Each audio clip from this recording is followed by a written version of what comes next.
The Attorney General of the United States, the Director of the FBI.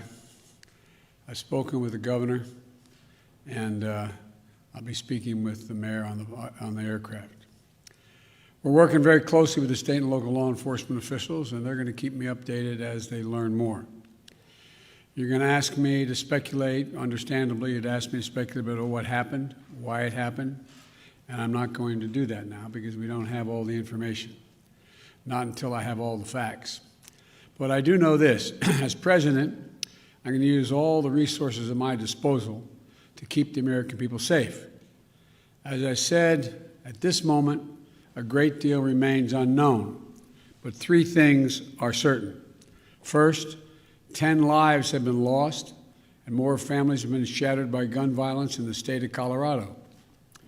And Jill and I are devastated, and the feeling, I just can't imagine how the families are feeling, the victims whose futures were stolen from them, from their families, from their loved ones, who now have to struggle to go on and try to make sense of what's happened.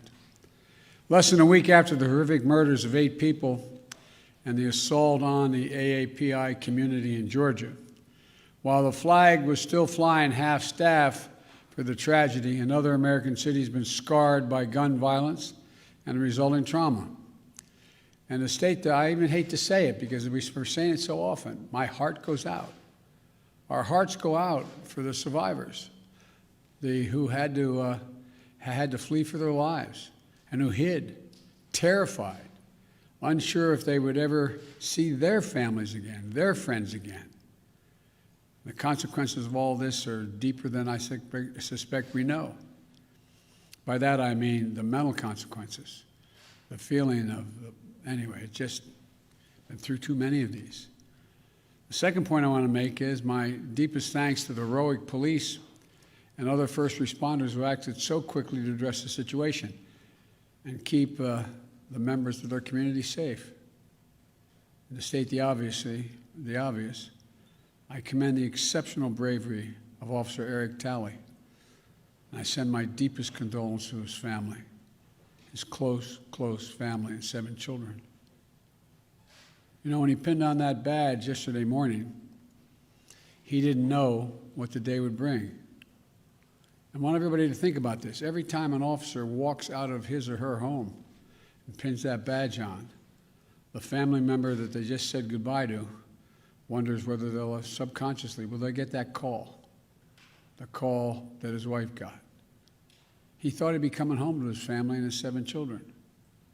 But when the moment to act came, Officer Tully did not hesitate in his duty, making the ultimate sacrifice in his effort to save lives.